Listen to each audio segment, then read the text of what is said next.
It started with ambition. A small island nation, once closed off from the world, had transformed itself into a modern empire fast, powerful, and proud. But that pride would soon lead to disaster. In just a few short years, Japan went from dominating the Pacific to facing total destruction. Cities burned, millions died, and the emperor, the godlike symbol of the nation, was forced to speak words of surrender. What happened? How did Japan rise so quickly and fall so hard? This is the story of Imperial Japan in World War II, a story of ambition, war, and consequences, a story the world can't afford to forget.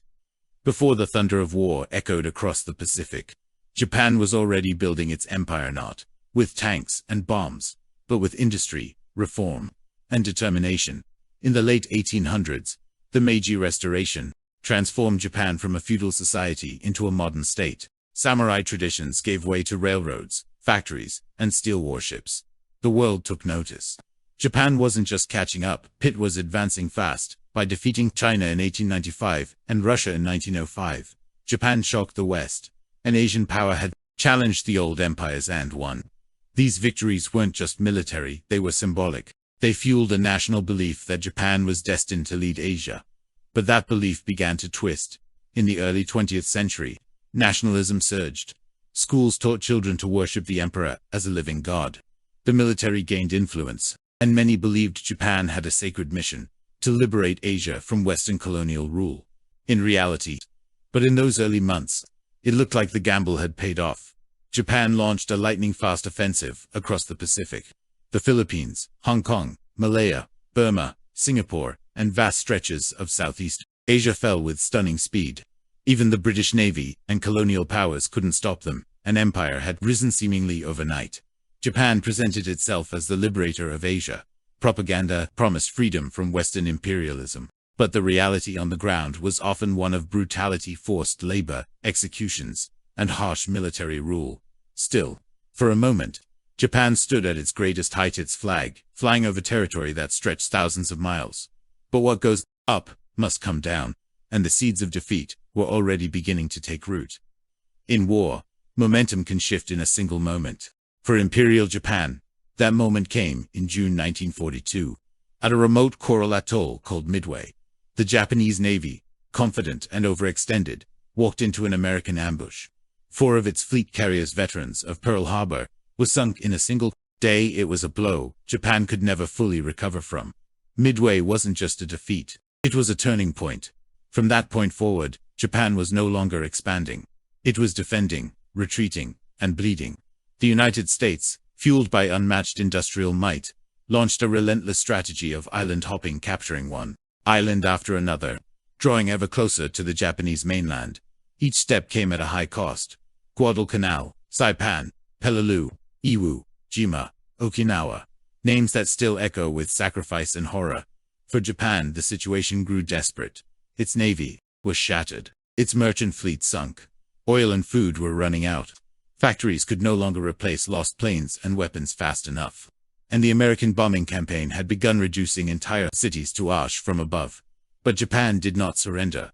Instead, its military doubled down on sacrifice. Kamikaze pilots, young men, barely out of school, were trained to crash their planes into enemy ships.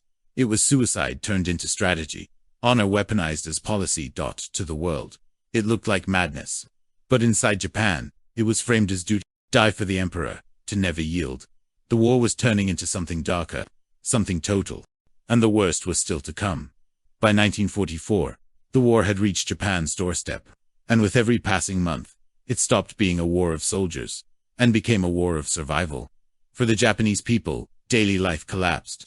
Cities faced constant air raids. Rationing turned meals into memories. Children drilled with bamboo spears, preparing for a final invasion that hadn't yet come. But what the people endured, the government demanded. The empire called for total war, just from soldiers, but from every citizen. Factories ran on the labor of women and schoolchildren. Elderly men were told they would defend the homeland if the enemy landed. Even children were taught to die with honor. And the skies burned. American B-29 bombers began firebombing Japanese cities. Tokyo, Osaka, Kobe, Nagoya turned to rubble in nights of flame and smoke. In Tokyo alone, one night of bombing killed over 100,000 people. No warning, no mercy. Still, Japan refused to surrender. The military elite believed death was preferable to defeat entire island populations like its Saipan were, told to commit suicide rather than be captured. Mothers jumped from cliffs holding their babies. The line between obedience and tragedy vanished. And then came the final battles. Iwo Jima and Okinawa fought on Japanese soil. Inch by inch, thousands of kamikaze attacks, civilian deaths, and bitter resistance. The United States saw it clearly. If invading Japan's home islands required this much blood, what would the final invasion cost? It was a question that would shape the most terrible decision in military history.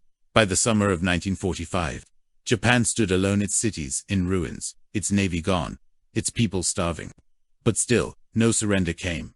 Japan's leaders hoped for a miracle, a negotiated peace, a Soviet mediation, anything but unconditional surrender.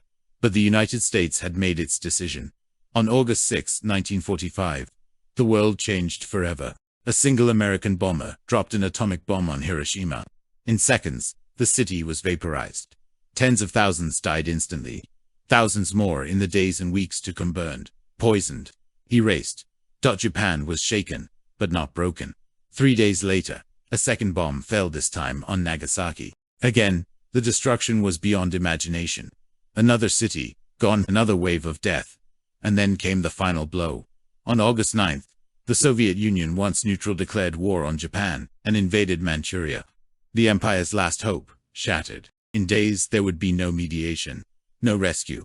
Faced with annihilation from the sky, an invasion from the north, Japan's leadership splintered. Some still refused to give in, but one voice rose above them all: Emperor Hirohito. On August 15th, for the first time in history, the voice of the emperor was heard on the radio. He did not say surrender. He spoke of enduring the unendurable. But the meaning was clear. The war was over. In the streets of Japan, people knelt in silence. Some wept, others simply stood, numb. The empire they were taught would last 1,000 years had fallen in less than 15. The guns had fallen silent. But the scars of war were only beginning to show. In the weeks after surrender, Japan lay in ruins. 2 million soldiers dead. Over 3 million civilians lost. Cities reduced to ashes. A generation gone. And an emperor once seen as divine now, just a man beneath a shaken sky. The American occupation began almost immediately. Led by General Douglas MacArthur, the occupation forces didn't just rebuild, they reshaped. The military was dismantled. War criminals were tried in Tokyo. Some were executed, others imprisoned. The emperor was spared, but only after renouncing his divine status. Japan's gods, like its empire, had fallen silent. A new constitution was written. Article 9 renounced war completely. The empire became a democracy. The sword became a plowshare. But memory is never so easily rewritten. Across Asia, Japan's legacy remains complicated. In China, in Korea, in Southeast Asia, the wounds left by invasion, occupation, and atrocity have never fully healed. Apologies have come, some formal, some sincere, some too late. But for many, they still feel incomplete. Inside Japan, the narrative shifted. Textbooks softened. Museums debated what to show. Some remembered the war as a tragedy. Others as a lost cause. A few still as a misunderstood mission. Today, Japan stands as a peaceful, modern nation. A global leader in science, culture, and diplomacy. But its path here was paved with fire and loss. The legacy of Imperial Japan in World War II is a mirror reflecting not just Japan's past, but the dangers any nation faces when pride, fear, and unchecked power go unanswered. History doesn't repeat itself, but it does echo. The rise of Imperial Japan was not the work of monsters. It was the result of belief in destiny, in power, in national greatness. But belief, unchecked by truth or humility, can become dangerous. Japan rose quickly. It industrialized, modernized, and militarized with astonishing speed. And in that momentum, it forgot something critical: the cost of domination, the value of life, the limits of war. In the ashes of its fall, Japan had to reckon with what it had become, and the world had to grapple with a new kind of war: total war, an atomic war, a war that reshaped humanity itself. The story of Imperial Japan in World War II is not just a story of battles and borders. It's a warning that progress without peace can lead to destruction, that power without accountability invites disaster. and that even the most powerful empires can fall not from weakness, but from overreach. Today, Japan's transformation is one of the most remarkable in modern history. From empire to democracy, from war to peace. But the lessons of that rise and fall still matter, because history only fades when we stop telling it.